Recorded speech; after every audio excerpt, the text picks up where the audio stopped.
Advantages of static equipment: easy installation, fast moisture removing, energy saving, environmental protection, and no pollution.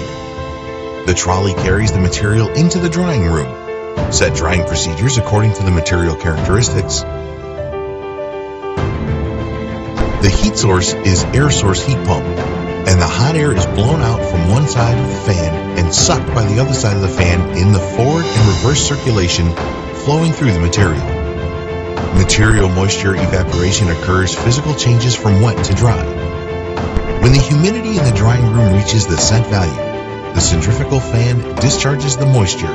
Air valve open. Fresh air enter into drying room at the same time. The new inlet air is heated to hot air by the condenser.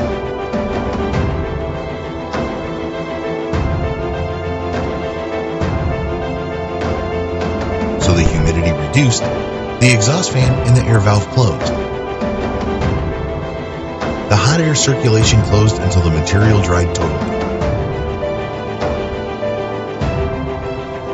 The intermediate heat exchange system takes full use of the waste heat and the exhaust fan running alternately to reduce heat loss.